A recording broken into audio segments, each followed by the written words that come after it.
지난달 강복절 전날인 14일 날 수원에서 한 10여 명의 목사님들과 모였었습니다.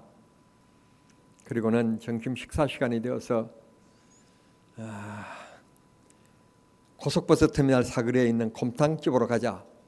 그래서 곰탕집에서 내가 점심 사겠다.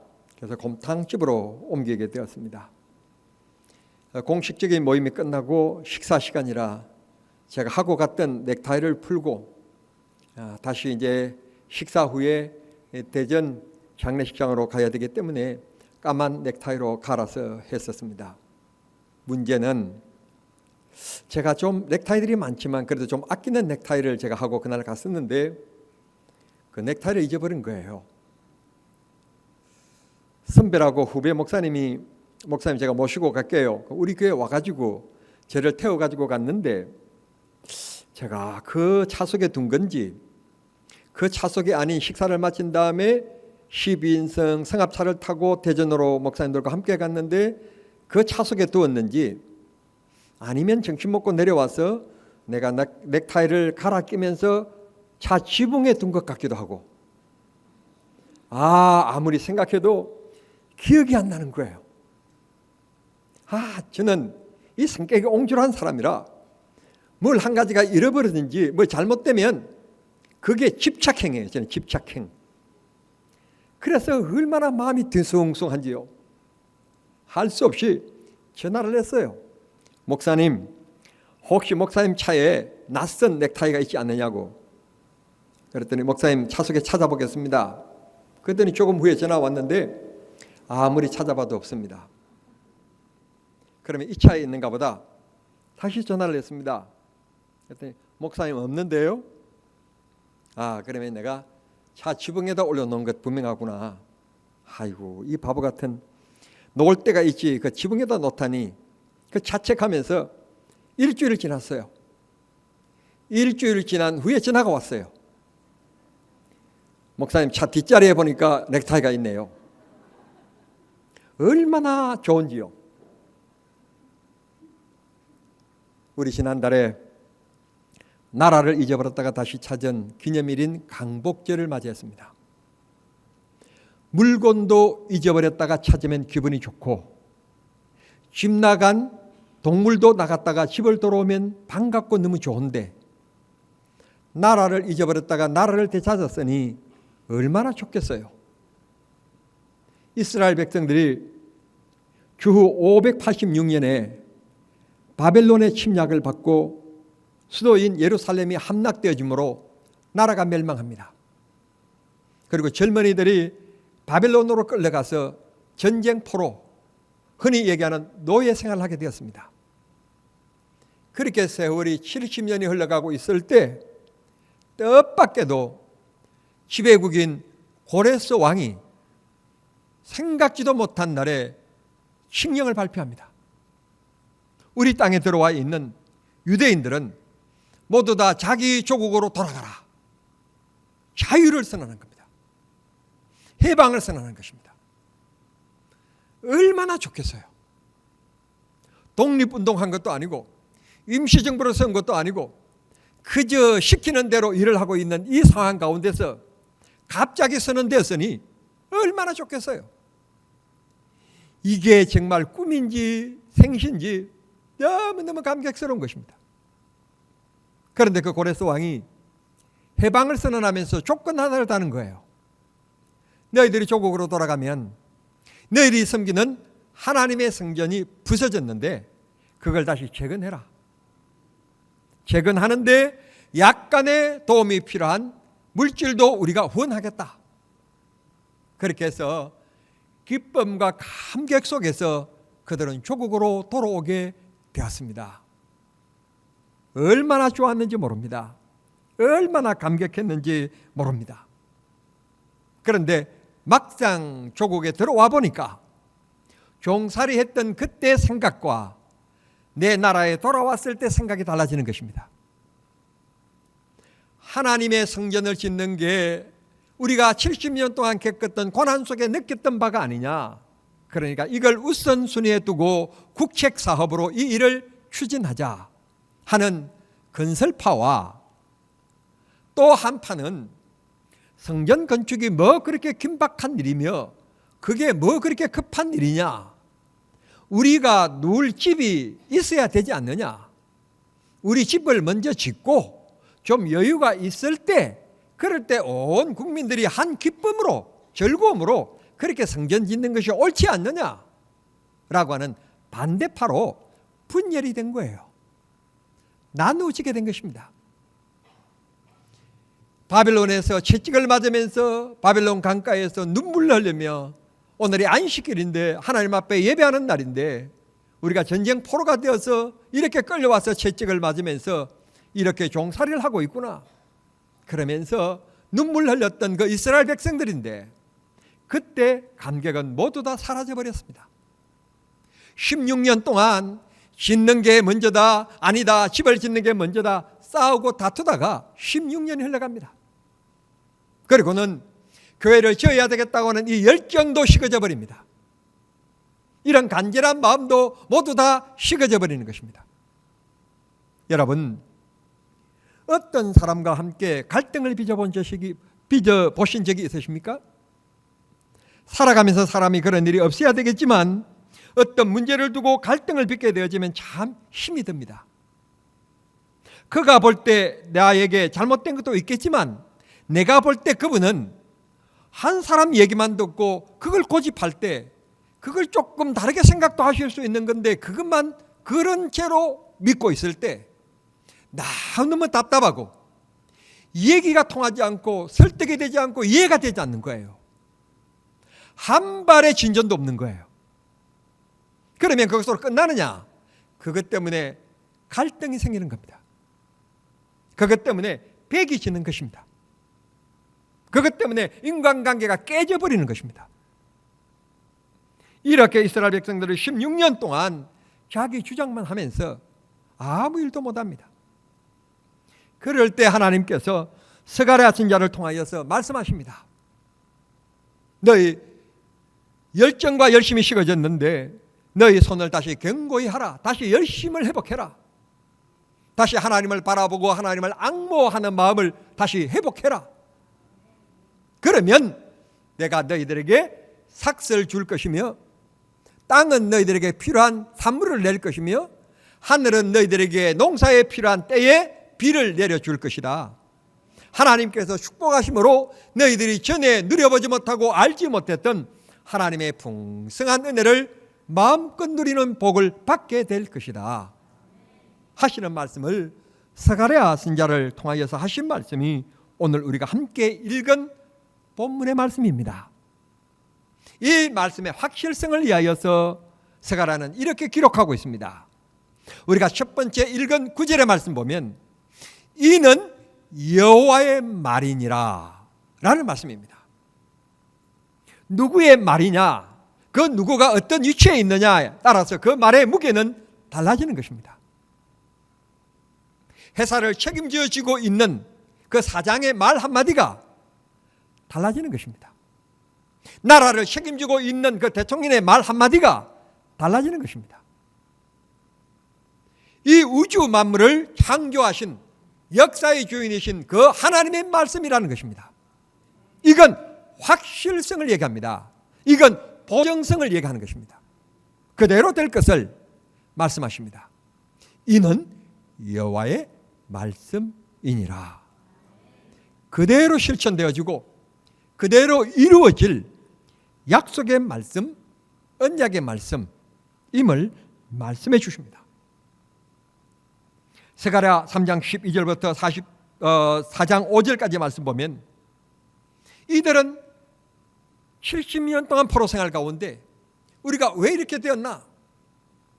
하나님이 주신 자유를 잘못된 자유로 방종했고 하나님이 주신 축복을 내가 세운 공력으로 생각하며 하나님 잊고 살고 또 다른 신을 섬기는 사람들을 바라보니까 우리들처럼 이렇게 얽매이지도 않고 너무 자유스럽고 가고 싶을 때 가고 그저 시간 없으면 안 가고 또 뭐 모일 때는 보니까 먹고 마시고 뛰놀더라 그랬거든요.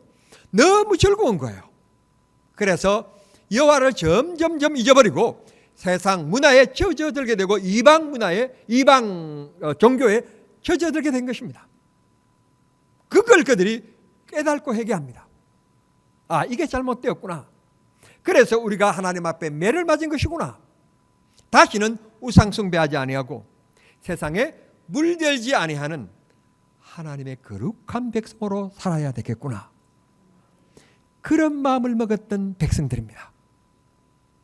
그런데 해방되어서 돌아오고 나니까 이들의 생각과 이들의 생각의 주체가 바꿔지게 된 것입니다.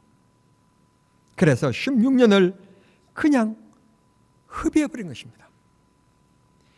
스가랴 선지자를 통해서 하나님께서 다시 얘기합니다. 힘을 내라. 힘을 내라. 초심을 잊어버리지 말아라. 너희 손을 게으르게 하지 말아라. 그러면서 하는 말이 목적을 향하여 나아가라. 그러면서 경고하라. 그런 명령을 하나님께서 하십니다. 사람이 무슨 일을 하든지 마음 먹기에 달렸다는 말을 합니다. 어떤 마음을 가지느냐, 어떤 마음의 생각을, 태도를 가지느냐 하는 것은 결과가 너무너무 달라질 수 있습니다. 우리는 하나님을 향한 마음을 가져야 될 줄 믿습니다. 하나님이 기뻐하시는 일을 하는데 쓰임받기를 위하여 늘 기도해야 될 줄 믿습니다. 그러면 하나님께서 이들에게 주신 말씀이 무엇입니까? 이어서 10절은 이렇게 말씀합니다. 이 날 전에는 사람도 삭슬 얻지 못하였고 70년 동안 전쟁 포로로 끌려가서 실컷 매를 맞고 일했지만 삭슬 얻지 못했어요. 월급을 못 받았어요. 죽어지라 일만 했던 거예요. 짐승도 삭슬 받지 못하였으며 사람이 언수로 말미암아 평안히 출입하지 못, 마음대로 가고 오지도 못했어요. 그죠? 이 일 하라면 그 일 해야 되고 싫어도 해야 되고 자유가 없는 거예요. 가고 싶다고 해서 갈 수 있는 것이 아니에요. 노예였어요, 노예. 그러나 내가 모든 사람을 서로 풀어주어 오늘 이 있게 했다. 그러므로 이제부터는 내가 너희들에게 삭슬을 주겠다는 것입니다. 직장생활 하시는 여러분, 매일 직장 가는 게 그렇게 즐거우신가요? 어떤 날에는 눈이 떠지지 않는 날이 있을 겁니다. 그런데도 불구하고 출근 시간을 지켜야 되니까 억지로 떠지지 않는 눈을 뜨고 일어나시는 분들이 계실 거예요. 왜 그렇게 갑니까? 그렇게 힘든 일을 왜 해야 합니까? 그렇게 해야만이 월급을 받기 때문에, 삭시 생기기 때문에 그런 겁니다. 직장생활 하면서 때로는 같은 사원들끼리 혹은 이 사람에게 듣기 싫은 소리도 듣습니다. 정말 사표 쓰고 싶은 생각이 꿀뚝 같을 때도 있으실 것입니다. 그럼에도 왜 참아야만 합니까? 월급을 받기 위해서입니다. 월급이 없다면 벌써 등졌을 것입니다. 그러나 다른 곳에 가면 그만한 월급을 받기가 힘드니까, 힘들고 어렵지만 참고 견뎌내는 것입니다. 견뎌내게 만드는 힘이 뭔가 하면 월급이에요, 돈이에요, 보상이에요. 오늘 본문이 말씀하시는 삭시예요. 지금까지는 너희들이 노동하고 일했지만 70년 동안 허송세월을 했지만 지금부터는 너희들이 노력하는 것만큼 내가 복을 주겠다. 일하는 것만큼 내가 너희의 땅의 소산을 얻을 수 있도록 복을 주겠다. 너희들이 열심히 일한다고만 되느냐? 이슬도 내려야 되지 않느냐? 때를 따라 비를 내리고 태양을 통하여서 식물을 키워주겠다. 하나님께서 약속하십니다. 이들은 조국으로 돌아와서 지어야 된다, 아니다, 그게 우선순위가 아니다, 이게 우선순위다 라고 하는 것 때문에 서로 다투다가 하나님을 향한 마음까지도 냉담해져 버렸습니다. 목적을 잊어버린 것입니다. 그 방법 때문에 목적을 잊어버린 거예요. 그때 안타까이 여기면서 하나님께서 말씀하십니다. 힘을 내라. 다시 시작하자. 지나간 과거를 잊어버리고 여기서부터 시작하자. 지나간 과거는 잊어버리고 오늘 9월 3일부터 정남 중앙교회에서 다시 시작하자. 내가 너희에게 복을 주리라. 내가 너희들에게 삭슬 주겠다. 이는 11절과 12절에 보면 만군의 여호와의 말이다. 약속을 분명히 말씀하십니다. 그러면서 내가 너희들에게 줄 것은 평안과 축복이 임할 것이니 평강의 씨를 주리라. 그렇게 말씀합니다. 우리 교회 뒤에 가면 사과밭이 있어요. 차를 타고 나가셔서 보통리 저수지를 올라가시는 오른쪽에 보면 사과밭이 만들어졌어요. 몇 년 전에. 그 사과나무라고 하는 것은 사과 씨 하나가 사과나무 하나를 만든 거예요. 씨 하나를 심으니까 작년에도 따먹고 올해도 따먹고 내 예언은 똥 맞을 거예요. 내년에도 따먹을 거예요. 씨 하나가 해마다 따는 거예요. 하나님께서 약속하십니다. 너희들의 일이 씨가 될 것이다. 너희들이 하는 일이 씨가 될 것이다. 내가 그렇게 축복할 것이다. 그걸 통하여 너희들이 평안과 축복에 임할 것이다. 하나님께서 이 약속을 하시면서 하시는 말씀이 이는 나 만군의 여호와의 말씀이다. 나 만군의 여호와의 약속이다. 하나님께서 말씀하십니다. 너희들이 생활의 복을 받아서 땅에 너희들이 땀을 흘리는 만큼 대가를 얻게 될 것이고 때를 따라 이슬을 내릴 것이며 이웃 간에는 웃음이 있을 것이며 나라의 왕에게는 근심이 없을 것이며 군인들은 한가할 것이며 이게 너희들이 누릴 생활의 평강이라는 것입니다. 사랑하는 성도 여러분, 여러분들의 마음에 주님을 모시는 성전을 세워 가시기를 바랍니다. 하나님의 성전을 세워가는 방법이 무엇입니까? 매 순간 문제 앞에서 어떻게 살아가는 게 하나님의 영광이며 어떻게 사는 게 믿음의 일인가를 생각하면서 행하고 선택하는 것, 그게 여러분의 마음의 성전을 세워가는 일입니다. 그렇게 살아가면 하나님이 축복하시겠다는 것입니다. 여러분, 세상에서도 부지런한 사람이 성공하듯 여러분의 손이 견고해야 합니다. 이러면 여기에 기웃거리고 저러면 저기에 기웃거리고 그러면 우리의 목적이 상실되어져 버리며 주님을 향한 우리의 마음이 식어져 버리는 것입니다.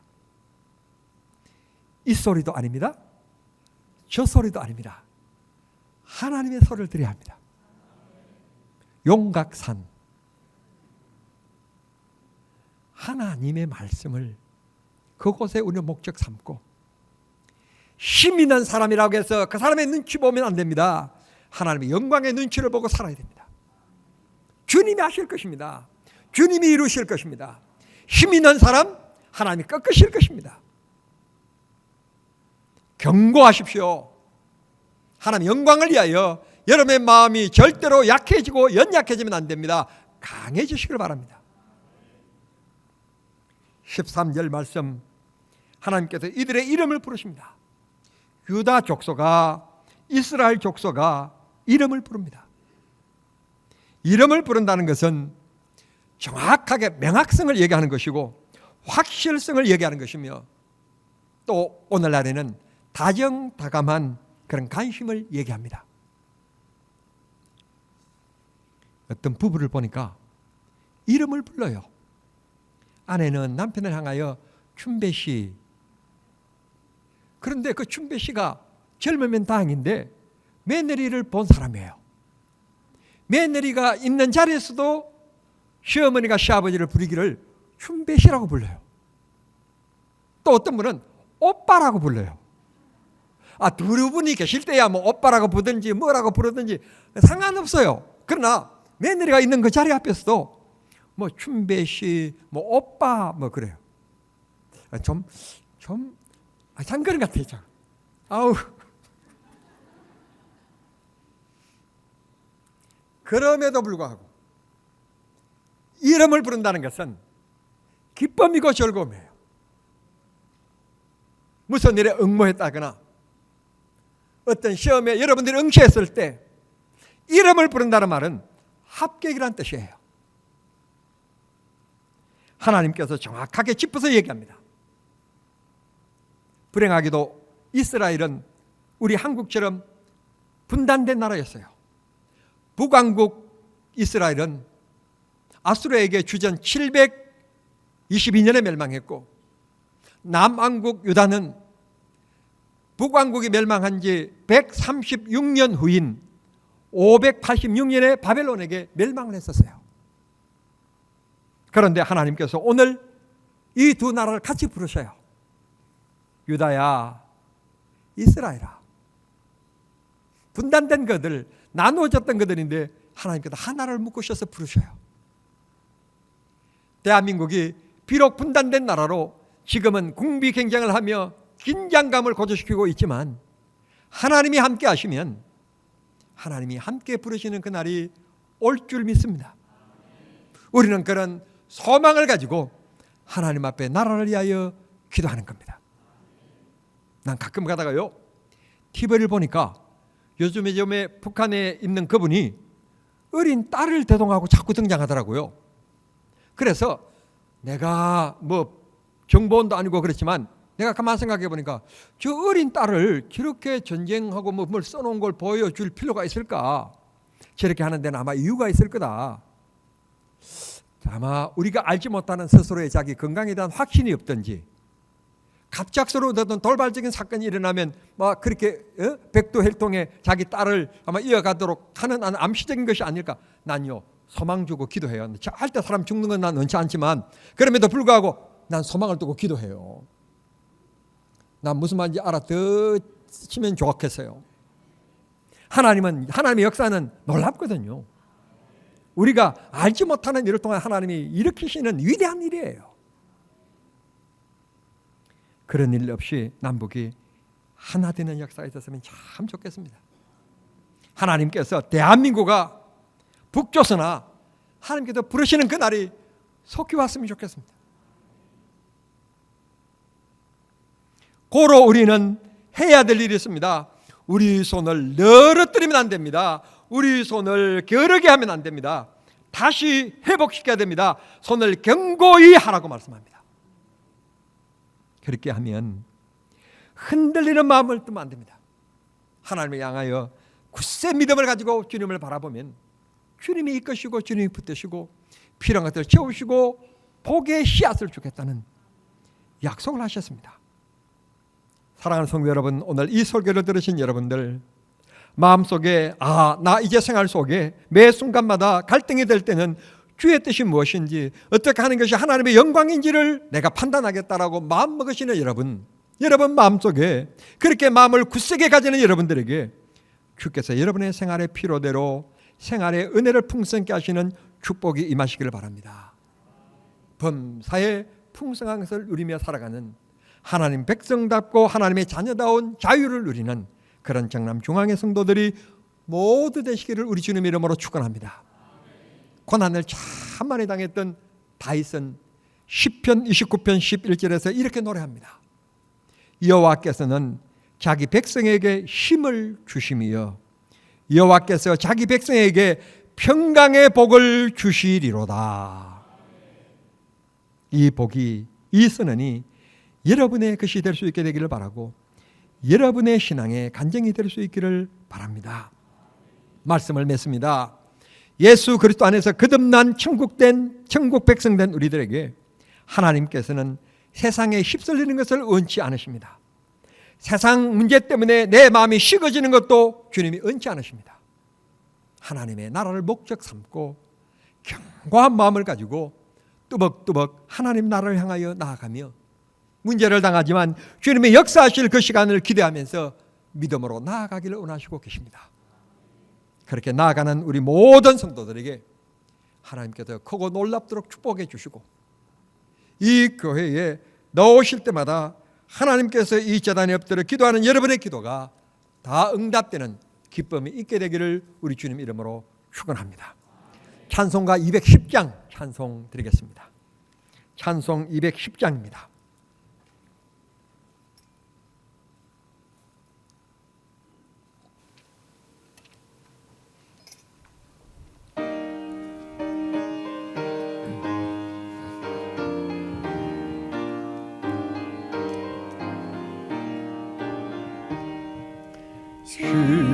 영성과 같은 교회 그의 영광 하옵다. 허락하신 말씀대로 주가 친히 세웠다. 반석 위에 세운 교회 오늘 자가 누구랴. 모든 것을 배워사도 아무런 쓸모없도다. 생명샘이 솟아나와 모든 성도 마시니 언제든지 흘러넘쳐 부족함이 없도다. 이른 흘러가니 목마를 자 누구랴.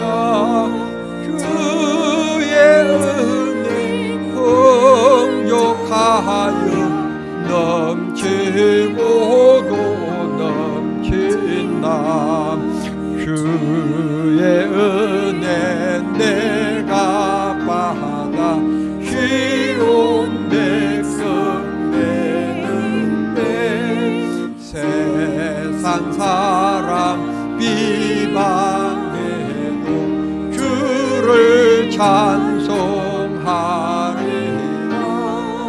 세상 헛된 모든 영광 아침 안개 같으나 주의 자녀 받을 복은 영원 무궁하도다.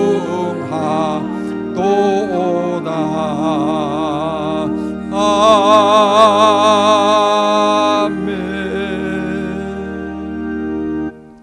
하나님 아버지, 내 마음속에 주님을 모시는 내 마음의 성전을 세워가게 하시고 내 인생 앞에 놓여지는 문제마다 어떻게 선택하는 게, 어떻게 판단하는 게 주님의 영광이고 주님이 기뻐하신 일인지 분별하며 살아가는 저희들이 되게 해 주시옵소서. 세상 일로 통하여 흔들리지 않게 하시고 하나님이 주실 무궁한 축복을 바라보며 믿음의 길을 선택하며 흔들림 없이 주를 바라보며 살아가는 우리 모두 되게 하여 주셔서 이 생활이 축복의 씨앗되어 내뿐만 아니라 우리 자녀들이 되도록 누리는 축복이 있게 해 주시옵소서. 고개 숙인 사랑하는 성도님들, 하나님 한 사람 한 사람 행편과 사정을 아시오니 고칠 자 고쳐주시고 이루할 자 이루하시고 힘주실 자 힘주시고 은혜 주실 자 은혜 나리여 주시옵소서. 우리 가족 중에 의로하는 일을 위하여 기도합니다. 우리 형제 중에 의로하는 분들을 위하여 기도합니다. 내 주변 지인 중에 의로하는 분들을 위하여 기도합니다. 그 의로하는 문제가 질병이든지 물질이든지 사업이든지 직장이든지 무엇이든지 우리 아버지여 개입하셔서 가장 좋은 곳으로 역사하여 주시옵소서. 이 한 주간 이 말씀 붙잡고 살 때 주님이 힘주시고 능력 주실 줄 믿사옵고 예수님의 이름으로 기도하옵나이다. 아멘.